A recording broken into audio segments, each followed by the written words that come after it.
The picturesque town of Ashford in Kent County, located in southeastern England, is famous for its rich history dating back to medieval times and for its direct proximity to the prestigious nature reserve Wye, one of the most valued wildlife areas in all of England.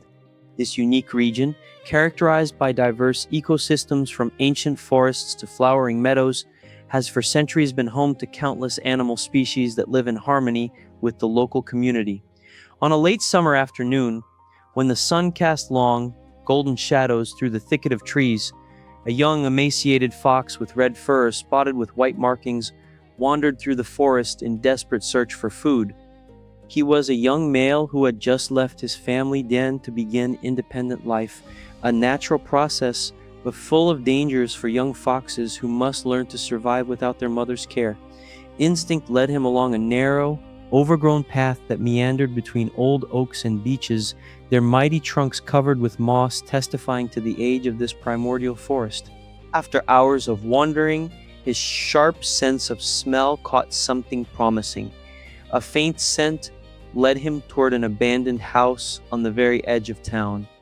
This ruined property, which once must have been a cozy family home with a garden full of flowers, now stood abandoned and forgotten for years. Its windows were broken, and remnants of curtains fluttered like ghosts in drafts. Paint peeled from the walls like old, parchment skins, and the wooden roof had partially collapsed, leaving holes through which the sky could be seen. Nevertheless, the faint smell of expired food still hung in the air around this place, attracting the hungry fox's attention like a magnet. With the caution characteristic of his species, the fox quietly slipped through the broken window into the kitchen, his small paws carefully stepping on cracked floorboards that creaked under his slight weight. Inside reigned semi-darkness, and the air was stale and humid, filled with the smell of mold and decay. The floor was rotten and covered with a thick layer of dust that rose into the air with his every movement, but there was no trace of fresh food or any food scraps that could satisfy his growing hunger. Disappointed by the lack of findings in the house, the fox decided to check the backyard, where overgrown weeds and wild vegetation created a miniature jungle. There his keen eye spotted an old, dark concrete tank, partially hidden under ivy vines and surrounded by tall nettles. The structure looked like a remnant of some water drainage system, or perhaps it was an old well, now filled with black, stagnant water.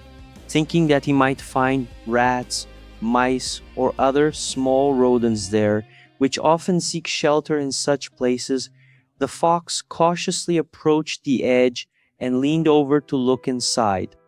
Unfortunately, the concrete edge was much more slippery than he expected, covered with a layer of moisture, moss, and algae that made it extremely treacherous. In a moment of inattention, he lost his balance and with a shallow splash fell into the deep, cold water that immediately surrounded his small body with an icy embrace. It was precisely here, in this concrete prison, that his desperate struggle for survival began. The icy water immediately soaked through his thick fur, which usually protected him from cold, making his body unimaginably heavy and difficult to move. Every movement required enormous effort, and his usually agile paws became clumsy and slow. He desperately tried to jump onto the edge of the tank, using all his natural climbing abilities, but the combination of the height of the walls, the slippery concrete surface, and his own weakness made all attempts end in failure. The sound of his claws desperately scratching against the rough concrete surface echoed in the humid space, mixing with the splash of water and his own increasingly weak whimpers. The first day of this ordeal passed in agony. The fox was simultaneously hungry and frozen to the bone, his strength quickly depleting, and his small body trembled continuously with cold and fear. In desperation, he made weak, pitiful squeaks, hoping that perhaps some other animal or random passerby would hear his call for help and come to his aid. But the abandoned house was surrounded only by the silence of nature. Only the wind rustling through the remaining branches of old trees and the rustle of leaves falling to the ground were the only response to his desperate pleas. When night came, The temperature dropped sharply, forcing him to huddle in the farthest corner of the tank, where he tried to preserve at least a bit of body heat, covering himself with his own tail like a blanket. The second day was even worse. His legs trembled so much that every movement became slow and extremely exhausting, as if his muscles had turned to lead. Every time he tried to climb the wet concrete wall, his claws mercilessly slipped down, leaving only faint scratches on the surface. The cold water had soaked so deeply through his skin that it seemed as if frost had settled in his bones, making him shiver uncontrollably every second. His shiny, intelligent eyes gradually lost their luster, closing more and more frequently, as if his body was preparing to surrender and accept its tragic fate. In his small head, hallucinations caused by hypothermia and exhaustion began to appear. He saw his mother calling him from afar. He felt the smell of the warm den where he was born. Just then, when his strength was almost completely exhausted and death seemed inevitable, light, human footsteps rang out over the edge of the tank. Emily Carter, a 27-year-old resident of Ashford, had just finished her weekly running route along the picturesque path that wound around the abandoned house on the outskirts of town. This particular route was one of her favorites. She rarely met other runners here, which allowed her to enjoy the peace and fresh morning air that helped clear her mind before another day of work as a teacher at the local elementary school. Emily was a woman sensitive to the beauty of nature, often stopping to admire sunrises or photograph interesting plants she encountered along the way. On this particular morning, when her breath created small clouds of vapor in the cool air, Emily heard a faint, barely audible sound that immediately caught her attention. It sounded like the plaintive meowing of a small kitten, but something in this sound was different, more wild, more desperate. Her heart beat faster with an intuitive premonition that somewhere nearby someone needed help. She stopped immediately, her senses sharpened as she tried to precisely locate the source of this mysterious call. Following the sound, Emily carefully crossed the remains of an old fence and found herself in the overgrown backyard of the abandoned house. When she leaned over the dark concrete tank, partially hidden under vines, her breath froze with shock at the sight of what she saw. At the bottom, in the black, cold water, was a small, soaked fox whose fur clung to his body, making him even smaller and more helpless than he actually was. His small, round eyes looked straight at her with an expression that could only be described as a desperate plea for help. In this gaze, Emily saw intelligence, fear, but also desperate hope for salvation. It was a look that pierced her heart like an arrow and immediately aroused all her caring instincts. Emily quickly looked around, hoping to notice someone who could help her, or that she would have a phone with her to call animal rescue services. Unfortunately, as was often the case during her morning runs, she had not brought her cell phone, and the nearest house was at least half a kilometer away. Emily realized the cruel reality. If she ran for help, time might prove too precious, and the fox might not survive another hour in these icy conditions.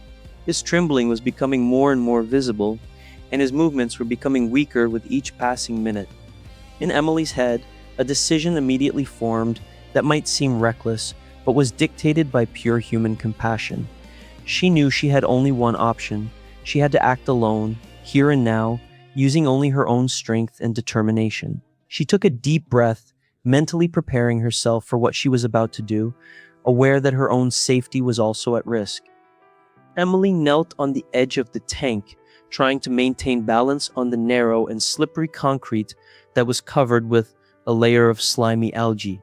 Her every movement had to be thoughtful and careful, because one careless move could cause her to find herself in the water next to the fox.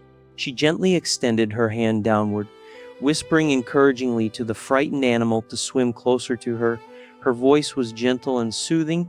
She instinctively knew that sudden movements or loud sounds could frighten the already terrified creature even more. To her relief and surprise, the fox slowly began to approach. as if his animal instinct told him that this human being posed no threat but offered hope for survival. His movements were weak and uncertain, but full of desperate determination. When Emily's warm hand finally touched his cold, wet fur, the animal showed no signs of aggression.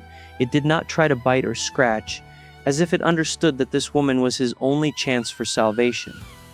Emily carefully embraced his small body with both hands, feeling his heart beating frantically against her palms.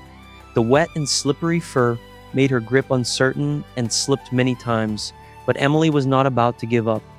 With all her strength using her arm and back muscles, she began to lift the fox from the water's surface. Drops of icy water flowed down her forearms, soaking through her running clothes, but this discomfort was nothing compared to the determination she felt in her heart. The entire rescue operation lasted several tense seconds that seemed to last forever. Finally, after what seemed like an endless struggle with gravity and slippery surfaces, both Emily and the fox lay on the grass beside the tank, both breathing heavily from effort and tension. The fox was trembling even more intensely now, as the cold air touched his wet fur, but his small eyes gleamed with gratitude and trust toward his savior. Emily immediately hugged him to her chest, feeling his weak heartbeat through the wet fur, and without a moment's hesitation stood up and headed toward her home, which was located several streets away. Her own heart was still beating fast from the adrenaline that flooded her body, but she also felt a deep sense of fulfillment and purpose. She knew she had just done something important, something that could save a life. When she reached her cozy home, a typical English cottage of brick with a small garden full of flowers, Emily immediately headed to the living room, where a lit fireplace spread pleasant warmth throughout the room.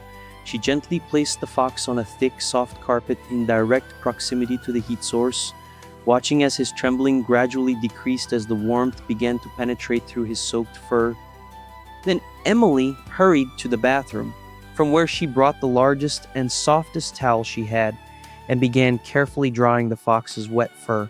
Her movements were gentle and full of care, as if she were handling the most precious treasure. After initial drying, she used a hair dryer set to the lowest temperature and gentlest mode to further warm the animal's entire body. The fox closed his eyes, clearly enjoying this pleasant, life-giving warmth that slowly restored life to his frozen body. Emily knew that food would be as important as warmth, so she quickly prepared a portion of soft cat paste with tuna that she had in her pantry in case of visits from neighbors' cats. She placed the food in a small bowl and set it right in front of the fox. The reaction was immediate and moving. The animal pounced on the food with such appetite as if it hadn't eaten anything for many days, which was probably true. Emily watched him with growing joy and relief, seeing how his strength slowly returned. After the meal, the fox began to curiously explore his new surroundings, his movements becoming more confident and energetic. He wandered around the living room, examining every corner, sniffing furniture and carpet, his natural animal curiosity coming alive along with the improvement of his physical condition. Emily watched him with a warm smile, feeling deep satisfaction at the sight of how life returned to the small creature that just an hour ago had been balancing on the edge of death. When night fell, Emily prepared a soft blanket for the fox in a warm corner of the living room, not far from the fireplace. The fox curled up on it and quickly fell asleep, his peaceful, even breathing filling the silence of the room with a melodious rhythm. Emily also went to sleep, but her sleep was full of a strange sense of fulfillment and security, as if saving this small life had brought her inner peace that she hadn't felt for a long time. The next morning, Emily woke up with excitement, wanting to check how her night guest was doing. However, to her surprise and slight disappointment, the fox was no longer in the house. She searched every room, checked under furniture, in the garden, but could not find any trace of his presence. The only evidence that the previous night had not been a dream was the empty food bowl and a slightly wrinkled blanket. Emily thought that the fox had probably returned to the forest through the window she had left open to provide him with fresh air. Although she was somewhat sad about his sudden departure, she also felt relief and joy, knowing that she had done what she could, and that this small creature was now free and probably safe in its natural environment. That evening, as she prepared dinner in her kitchen, listening to quiet classical music, Emily heard a gentle noise coming from the direction of the front door. It sounded like some scratching or scraping, but very gentle and rhythmic. When she opened the door, her breath froze with surprise and emotion at the sight of what she saw on her doorstep. Before her stood an entire family of foxes. The young fox she had rescued the previous day now looked much healthier and more energetic. His fur was dry and shiny. Next to him stood an adult fox, probably one of the parents, and two other young foxes, most likely siblings of the rescued fox. All the animals were wagging their tails in a constant and energetic manner, making a mixture of barking, squeaking, and other sounds that sounded undoubtedly joyful and friendly. Emily was deeply moved, understanding instinctively that this was a special form of thanks from the creature she had saved, as well as a meeting to introduce her to his entire family. This was something more than ordinary animal behavior. It was a conscious expression of gratitude. Emily quickly went to the kitchen and brought various soft foods, leftover chicken, cat paste, and some other treats that might be safe for foxes. When she gently placed the food before the group, their tails began wagging even more energetically, and the joyful sounds became louder. The yellow light from the porch lamp illuminated this warm scene, creating a picture as beautiful and full of emotion as the finest works of art. From that day on, the Fox family began regularly visiting Emily's house, usually at dusk when the light became soft and golden. Each time they came, Emily prepared fresh food and water, and the animals seemed to become increasingly tame with her presence. Gradually, a special bond developed between them, a unique relationship between human and wild animals, based on mutual respect and understanding. Emily's neighbors began to notice these unusual visits and asked her about this strange but beautiful story. Emily gladly told about her experience, always emphasizing that kindness and compassion sometimes don't require great planning or preparation. Sometimes it's enough to simply listen to your heart and act according to what you feel is right. One spontaneous decision to help can save a life and create bonds that last much longer than we could imagine. Emily's story and that of the Fox family quickly spread throughout the town of Ashford, becoming a local legend and living testimony to the power of human goodness. Many residents, inspired by her example, began leaving food on the edges of the local forest for wild animals, creating an informal support network for local fauna. Emily realized that she had accidentally created something beautiful, a small bridge between two different worlds, the world of humans and the world of wild animals. Every time she saw her fox friends, Emily remembered that morning moment by the concrete tank, the moment when a small, defenseless life placed complete trust in her and she decided to risk her own safety to help it. She knew this would be a memory that would stay with her for the rest of her life, reminding her of how much good one person can do with one thoughtful decision full of love and compassion.